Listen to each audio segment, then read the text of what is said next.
जया ने बचपन से लेकर जवानी तक बड़ी मुश्किलों भरे दिन गुजारे थे। माँ के मर जाने के बाद मायका उसके लिए पराया हो गया था, लेकिन शादी के बाद जया को ससुराल ऐसा मिला जहां उसे मायके वाले सारे सुख मिले। जया 10 साल की थी तब उसकी माँ की मौत हो गई थी। घर में दादा दादी और पिता थे, लेकिन जया को कोई पसंद नहीं करता था। जया अपने घर वालों का प्यार पाने के लिए तरस गई थी। हमने तो सोचा था कि पोता होगा, लेकिन पोती देकर इसे हमारे भरोसे छोड़ गई। अब हम इस लड़की का क्या करेंगे? ये हमारे खानदान का नाम थोड़े ही रोशन करेगी। विजेंद्र बेटा, तू दूसरी शादी कर ले। कम से कम हम मरने से पहले पोते का मुंह तो देख लें। कैलाशी और विनोद के कहने पर जया के पिता ने दूसरी शादी कर ली। सौतेली माँ के आते ही जया के दुख भरे दिन शुरू हो गए। दादा दादी तो पहले ही नापसंद करते थे, पिता ने भी मुंह मोड़ लिया था। सौतेली माँ की पूछ घर में उस समय और बढ़ गई जब उन्होंने एक बेटे को जन्म दिया। 10 साल की जया को अपनी सौतेली माँ की तीमारदारी करने में लगा दिया गया।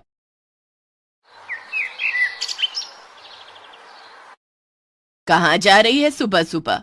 दादी, मैं स्कूल जा रही हूँ। और यहाँ घर का काम कौन करेगा? हैं? तुझे भाई होने की खुशी नहीं है? चल जा, अपने भाई को तेल मालिश कर और उसे नहला धुला कर तैयार कर। छोटी सी जया बड़ों वाली जिम्मेदारी निभाने लगी। सारा दिन वो घर के बड़ों की सेवा करती रहती। सुबह 5 बजे उठ जाती और घर के सारे काम करती। किसी तरह पिता से मान मनोवल करके उसने 10वीं तक की पढ़ाई की। 10वीं पास करने के बाद, पिताजी, आगे की पढ़ाई के लिए मुझे कॉलेज में एडमिशन लेना है, उसके लिए पैसे चाहिए। क्या कहा? आगे की पढ़ाई करेगी हैं? सुन विजेंदर, इसे कॉलेज भेजने की कोई जरूरत नहीं है। अब इसके हाथ पीले कर दे। पढ़ाई लिखाई के नाम पर पैसे बर्बाद करेगी और ना जाने क्या गुल खिलाएगी। कहीं हमारी नाक ही ना कटवा दे। क्या? शादी? इतनी जल्दी? दादी, अभी मेरी उम्र ही क्या है, अभी मुझे पढ़ने दो। जया ने अपने पिता से काफी मिन्नतें की, जिसके बाद विजेंदर ने उसे आगे पढ़ने की इजाजत दे दी। लेकिन वो इजाजत भी सिर्फ कहने के लिए थी। जया को अपने कॉलेज की फीस खुद जुटानी पड़ती थी, जिसके लिए वो छोटे बच्चों को ट्यूशन पढ़ाने लगी। एक दिन, जया, कहाँ जा रही है? माँ, बच्चों को ट्यूशन पढ़ाने जा रही हूँ। अच्छा, ट्यूशन पढ़ाना तो सिर्फ बहाना है। असल में तुम्हें घर का काम करने से छुटकारा चाहिए, लेकिन मैं ऐसा होने नहीं दूंगी। कल को तेरी शादी होगी तो ससुराल वाले कहेंगे कि माता पिता ने कुछ नहीं सिखाया। चल, पहले घर के सारे काम निपटा, उसके बाद ट्यूशन पढ़ाने जाना। लेकिन माँ, अगर मैं समय पर ट्यूशन पढ़ाने नहीं गई तो मेरा ये काम मुझसे छूट जाएगा। फिर कॉलेज की फीस भरने के लिए पैसे कहाँ से लाऊंगी? पिताजी तो मुझे पैसे देते नहीं है। कॉलेज की पढ़ाई करके तुझे कौन सा कलेक्टर बनना है? हाँ, आखिर शादी के बाद तुझे ससुराल का कामकाज ही तो संभालना है। माँ, मैं ट्यूशन से आकर घर का सारा काम कर दूंगी, अभी मुझे जाने दो। इतना कहकर जया ट्यूशन पढ़ाने चली गई। सुनीता गुस्से में आग बबूला हो रही थी। बहुत पढ़ निकल गए हैं। आज इसने मेरी बात नहीं मानी थी। आने दो इसके बापू को, आज ही इसका घर से निकलना बंद करवाती हूँ। जया जहां ट्यूशन पढ़ाती थी वहां कई बच्चे थे। उनमें से एक बच्ची थी गुड़िया। जया गुड़िया के घर ट्यूशन पढ़ाने जाया करती थी और बाकी बच्चे भी वहीं आया करते थे। गुड़िया के घर जया का रोज का आना जाना था। गुड़िया के घर वाले जया को बहुत पसंद करते थे। जया को तो पता भी नहीं था कि गुड़िया के घर वाले गुड़िया के चाचा रवि से उसकी शादी करवाना चाहते थे। उस दिन जब जया ट्यूशन पढ़ाकर घर लौटी तो उसके पिता विजेंदर उसका इंतजार कर रहे थे। सौतेली माँ सुनीता ने विजेंदर को जया के खिलाफ काफी भड़का दिया था। आ गई तू? कहाँ गई थी? पिताजी, मैं बच्चों को ट्यूशन पढ़ाने गई थी। अपनी माँ के मना करने के बाद भी तू ट्यूशन पढ़ाने गई? पिताजी, कॉलेज की फीस भरनी है, इसके लिए पैसे चाहिए, इसलिए मैं ट्यूशन पढ़ाना नहीं छोड़ सकती। तो आज मैं तेरी फीस की टेंशन दूर कर देता हूं। क्या? पिताजी, आप मुझे फीस के लिए पैसे देंगे? नहीं, ना तू कॉलेज जाएगी और ना ही होगी फीस की टेंशन। नहीं पिताजी, ऐसा मत कहिए। विजेंदर ने जया का हाथ पकड़कर उसे उसके कमरे में ले जाकर पटक दिया और बाहर से दरवाजा बंद कर दिया। कान खोल कर सुन ले जया, कल तुझे देखने के लिए लड़के वाले आ रहे हैं। अब तो इस कमरे से तभी बाहर कदम रखेगी, अब इस घर से तेरी डोली ही उठेगी। जया रात भर रोती रही और अपनी माँ को याद करती रही। माँ, माँ, तुम मुझे छोड़कर क्यों चली गई? मुझे भी अपने साथ क्यों नहीं ले गई? पिताजी तो मेरी एक नहीं सुनते। घर में कोई मुझे प्यार नहीं करता। जया रोते रोते सो गई। किसी ने उसे खाने के लिए भी नहीं पूछा। दूसरे दिन सुनीता ने जया के कमरे का दरवाजा खोला और उससे कहा, जया, लड़के वाले आते ही होंगे, तू जल्दी से तैयार हो जा। जया समझ गई थी कि अब उसकी सुनने वाला कोई नहीं है। वो नहा धोकर तैयार हो जाती है। कुछ देर के बाद लड़के वाले आ जाते हैं। जया जब लड़के वालों के सामने आई तो हैरान रह गई। लड़के वाले कोई और नहीं बल्कि उसके स्टूडेंट गुड़िया के माता पिता थे, जो गुड़िया के चाचा रवि के लिए जया का हाथ मांगने आए थे। लड़के वालों ने जया को पसंद कर लिया। जया को भी गुड़िया के परिवार वाले बहुत पसंद थे, इसलिए जया ने खुशी खुशी शादी के लिए हाँ कह दिया। कुछ दिनों के बाद जया की शादी रवि के साथ हो जाती है। शादी के दूसरे दिन जया सुबह 5 बजे उठ जाती है। अरे जया, इतनी सुबह क्यों उठ गई? अभी तो सुबह के 5 बजे हैं। भाभी, घर का काम भी तो करना होगा ना, सबके लिए चाय नाश्ता बनाना होगा। जया, यहाँ सब लोग सुबह 8 बजे उठते हैं और चाय नाश्ता उसके बाद ही होता है। और घर की साफ सफाई? उसके लिए हमने काम वाली रखी हुई है। तुम जाओ, जाकर सो जाओ। जया मन ही मन सोचती है, मेरा ससुराल मेरे मायके से कितना अच्छा है। यहाँ सब लोग सुबह 8 बजे सोकर उठते हैं। मायके में तो मुझे सुबह 5 बजे उठना पड़ता था और घर के सारे काम करने पड़ते थे। यहाँ तो घर का काम भी नहीं करना पड़ेगा। जया फिर से सो जाती है। जब वो सुबह 8 बजे उठती है तो देखती है कि रवि एक ट्रे में उसके लिए बेड टी लेकर आता है। अरे, आपने चाय क्यों बनाई? मुझे उठा देते, मैं सबके लिए चाय बना देती। जया, ये चाय मैंने नहीं बनाई, बल्कि पिताजी ने बनाई है। हमेशा से सुबह की चाय पिताजी ही बनाते आए हैं। वही सबके लिए चाय बनाते हैं। क्या? पिताजी ने चाय बनाई है? मैंने तो हमेशा अपने घर में सबको चाय बनाकर पिलाई है। आज पहली बार किसी ने मुझे चाय बनाकर पिलाई है। हमें सब मालूम है जया। तुम जब यहां गुड़िया को पढ़ाने आती थी, तभी तुम्हारे हाव भाव देखकर हम समझ गए थे कि तुम अपने मायके में खुश नहीं हो। और सच पूछो तो मैं मन ही मन तुम्हें प्यार करने लगा था। इसलिए हमने फैसला किया कि तुम्हें इस घर में लेकर आएंगे। अच्छा, जल्दी से चाय पीकर तैयार हो जाओ, माँ ने तुम्हें रसोई में बुलाया है। जया चाय पीकर नहा धोकर रसोई में जाती है। जया बहू, आज तेरी पहली रसोई है, खीर और पूरी बना ले। जी माँ जी। जया सबके लिए खीर, पूरी और पनीर की सब्जी बनाती है और सबके लिए नाश्ता लगाती है। सब लोग मिलकर नाश्ता करते हैं। वाह, बहुत ही स्वादिष्ट खीर बनाई है जया बहू ने, और पनीर की सब्जी तो लाजवाब है। जया बहू की पहली रसोई के लिए इनाम तो बनता है, और इनाम भी जया बहू की पसंद का होना चाहिए। बोलो बहू, तुझे इनाम में क्या चाहिए? जया ने डरते डरते अपने ससुर से कहा, अब बाबूजी, मैं बाबूजी, मैं आगे पढ़ना चाहती हूँ। जया को लगा शायद उसके ससुराल वाले उसे पढ़ने की इजाजत नहीं देंगे, लेकिन ऐसा नहीं हुआ। हाँ हाँ, क्यों नहीं जया बहू, तुझे जितना पढ़ना हो तो उतना पढ़। पढ़ना और जीवन में आगे बढ़ना तेरा अधिकार है। कल से रवि तुझे कॉलेज छोड़ दिया करेगा। ससुराल आकर तो जैसे जया की खुशियों को पंख लग गए थे। उसकी पढ़ाई जो फिर से शुरू हो गई थी। दूसरे दिन से जया फिर से कॉलेज जाने लगी और अपनी पढ़ाई करने लगी।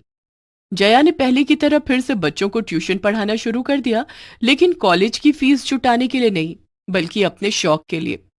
कॉलेज की फीस के लिए उसे ससुराल से पैसे मिलने लगे। जया के ससुराल वाले उसकी पढ़ाई में उसकी खूब मदद करने लगे। मैंने कभी सपने में भी नहीं सोचा था कि जितने दुख मैंने मायके में सहे हैं, उसके बदले का सुख मुझे ससुराल में मिलेगा। मैं कितनी भाग्यशाली हूं कि मुझे इतना अच्छा ससुराल मिला है। जया ने ससुराल में खूब मन लगाकर पढ़ाई की और पढ़ लिख कर एक दिन सच में कलेक्टर बन गई। जया के कलेक्टर बनने की खबर जब उसके मायके वालों को लगी तो वे जया को बधाई देने उसके ससुराल आए। बाबूजी, माँ, आप लोग मुझे बधाई देने क्यों आए हैं? आप लोगों ने तो मेरी पढ़ाई छुड़वा दी थी। आप लोग नहीं चाहते थे कि मैं पढ़ाई करूं। मुझे कौन सा कलेक्टर बनना था, यही कहा था ना माँ आपने। लेकिन आज मैं सचमुच में कलेक्टर बन गई, और ये सब सिर्फ मेरे ससुराल वालों की वजह से हुआ है। इनके सहयोग से ही मैं आगे पढ़ पाई और कलेक्टर बन पाई हूँ। आज एक बहू ने पढ़ लिख कर अपने ससुराल का नाम रोशन किया है। अगर आप लोगों ने मेरी सहायता की होती तो शायद एक बेटी अपने माता पिता का नाम रोशन करती। मैं बहुत खुश नसीब हूं कि मुझे ऐसा ससुराल मिला जो मेरे मायके से भी अच्छा है। जया के माता पिता अपना उतरा हुआ चेहरा लेकर वहां से चले गए।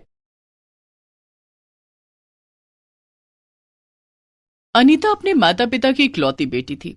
उसके पिता बचपन में ही उसे छोड़कर भगवान को प्यारे हो गए थे।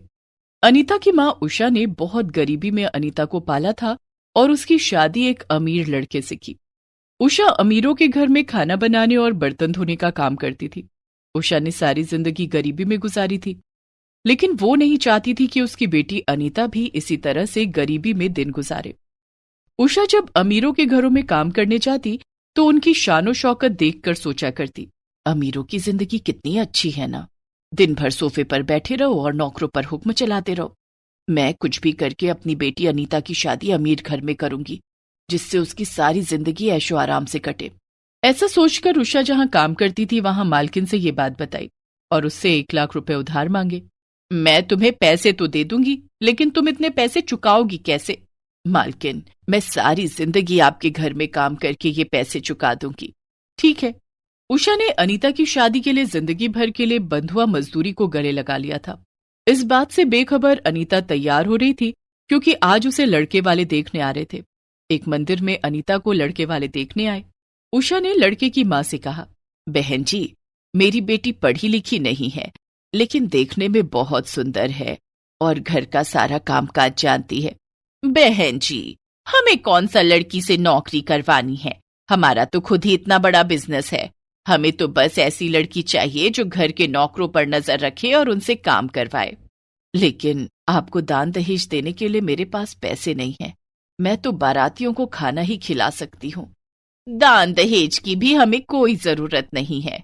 आप बस अनीता की शादी मेरे बेटे सुनील से कर दीजिए। उषा बहुत खुश हो गई। कुछ दिन के बाद अनीता की शादी सुनील से हो जाती है। शादी के बाद अनीता अपने ससुराल आ जाती है। वहां का ठाट बाट देखकर अनीता सोचती है, मेरा ससुराल कितना अमीर है। चलो अच्छा हुआ गरीबी से छुटकारा मिला। मेरा मायका कितना छोटा था, वहां ना तो एसी था और ना ही फ्रिज। कहीं आने जाने के लिए अपने पैरों पर ही चलकर जाना पड़ता था। यहाँ तो ढेरों गाड़ियां हैं, नौकर चाकर है। मेरी जिंदगी तो बड़े आराम से गुजरेगी। अनीता को ससुराल में कोई काम नहीं करना पड़ता था। वो दिन भर बिस्तर पर बैठी रहती, नौकर चाकर उसकी खिदमत करते थे। वहीं अनीता की गरीब माँ उषा सिर्फ 1 लाख रुपए में जिंदगी भर के लिए बंधुआ मजदूर बनकर रह गई थी। वो दिन के 12 घंटे अपनी मालकिन के घर पर काम करती। बदले में उसकी मालकिन उसे रूखा सूखा खाने को देती थी। धीरे धीरे वक्त गुजरता गया। उषा बूढ़ी हो गई थी और कमजोर भी। उससे अब ठीक तरह से काम नहीं हो पाता था, लेकिन उसकी मालकिन को उस पर जरा भी दया नहीं आती थी। वो अब भी उससे पहले की तरह काम करवाती। इधर शादी के बाद अनीता ने एक बार भी अपनी माँ को याद नहीं किया। एक दिन, अनीता, हमारी शादी को 2 साल बीत गए, क्या तुम्हें अपने मायके की याद नहीं आती? तुमने कभी भी अपनी माँ से मिलने की इच्छा नहीं जताई। चलो चलकर माँ से मिलाते हैं। मेरा वहां जाने का कोई मन नहीं है। मैं तो कहती हूँ आपको भी वहां जाने की कोई जरूरत नहीं है। उस तंग गली में हमारी बड़ी गाड़ी नहीं जा सकेगी। कौन कहता है हम गाड़ी से जाएंगे? हम दोनों रिक्शे से चलेंगे। क्या मुझे रिक्शे पर बैठना पड़ेगा? नहीं नहीं, अब तो मैं गाड़ी पर ही बैठकर कहीं आना जाना कर सकती हूँ। अनीता, तुम्हें अपनी अमीरी का इतना घमंड हो गया है कि तुम अपनी माँ से नहीं मिलना चाहती हो। ठीक है, तुम्हें नहीं जाना तो मत जाओ, मैं माँ से मिलने जा रहा हूँ। सुनील एक रिक्शे पर बैठकर उषा से मिलने अपने ससुराल जाता है। वहां जाकर वो देखता है कि उषा के घर पर ताला लगा हुआ है। वो पड़ोसियों से उषा के बारे में पूछता है। वो तो शहर के सबसे बड़े सेठ के यहाँ काम करती है। सुबह 6 बजे जाती है तो शाम को 8 बजे आती है। ये सुनकर सुनील चिंता में पड़ जाता है। वो पड़ोसी से उषा की मालकिन का पता पूछकर वहां जाता है। वहां पहुंचकर जब उसने दरवाजे की घंटी बजाई तो दरवाजा उषा ने ही खोला, लेकिन उसे पहचानना मुश्किल हो रहा था। वो बहुत दुबली पतली और कमजोर हो गई थी। वो ठीक से खड़ी भी नहीं हो पा रही थी। सुनील को देखते ही उषा की आंखों से झरझर आंसू निकल पड़े। माँ जी, आप इस हालत में? दामाद जी, मैं यहाँ बंधुआ मजदूर हूँ। अनीता की शादी के लिए मैंने अपनी मालकिन से 1 लाख रुपए लिए थे और अब तक यहाँ काम करके वो पैसे चुका रही हूँ। लेकिन 1 लाख रुपए के लिए उन्होंने आपकी ऐसी हालत कर दी। काम कर करके आपकी तबीयत बिगड़ चुकी है।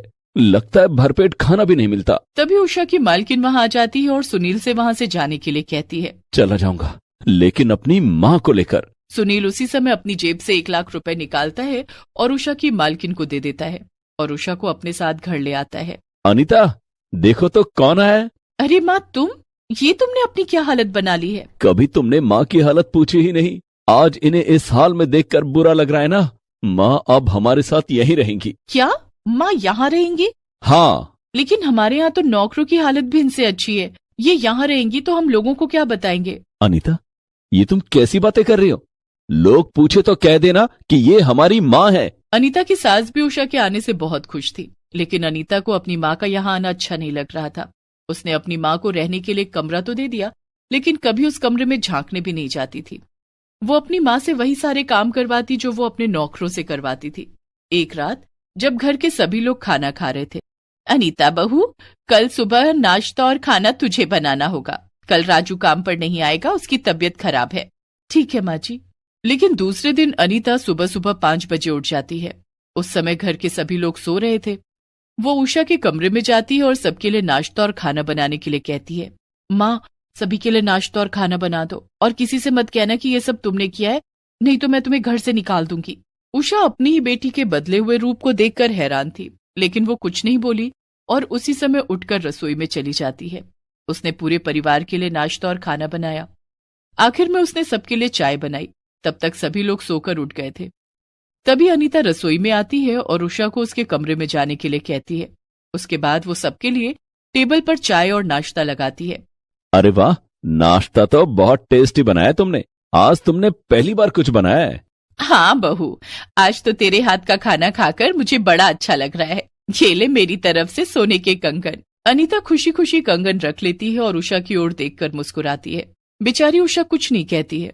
इस तरह वो सबकी नजर बचाकर अपनी माँ से काम करवाया करती। माँ से बात करने के बहाने वो उषा को अपने कमरे में बुलाती और उससे अपने पूरे शरीर में तेल मालिश करवाती। बेचारी उषा अपनी ही बेटी के ससुराल में नौकर बनकर रह गई थी। लेकिन अनीता को इस बात का बिल्कुल भी एहसास नहीं था कि वो क्या कर रही है। सुनील और सुशीला के सामने तो वो उषा की खूब खातिरदारी करती, जिससे कि उन्हें कोई शक न हो। कुछ दिन और बीत गए। अनीता अब माँ बनने वाली थी। उषा अब अनीता का खूब ख्याल रखती थी। इसी बीच एक बार सुनील और सुशीला को शहर से बाहर जाना पड़ा। अनीता, मैं और माँ कलकत्ता जा रहे हैं। बुआ जी की बेटी की शादी है। तुम्हारा 7वां महीना चल रहा है। ऐसी हालत में तुम्हारा ट्रैवल करना ठीक नहीं है। तुम और माँ घर पर रहो, हम लोग 2 दिन के बाद आ जाएंगे। ठीक है। सुशीला और सुनील कलकत्ता चले जाते हैं। उनके जाते ही अनीता अपनी माँ के साथ बहुत बुरा व्यवहार करने लगती है। उसने 2 दिनों के लिए घर के सभी नौकरों को छुट्टी दे दी और उषा को घर के काम में लगा दिया। बेचारी उषा को खाना बनाने, बर्तन धोने, कपड़े धोने, घर की सफाई करने में लगा दिया। उषा से जल्दी जल्दी काम नहीं हो पाता था। वो धीरे धीरे काम कर रही थी, जिस पर अनीता उसके ऊपर खूब चिल्लाई और उसे भूखा प्यासा एक कमरे में बंद कर दिया। अनीता सारा दिन उस कमरे में बंद थी, जिसमें अनीता ने बाहर से ताला लगा दिया था। लेकिन रात होते ही अनीता की तबीयत अचानक खराब हो गई। उसके पेट में बहुत तेज दर्द होने लगा।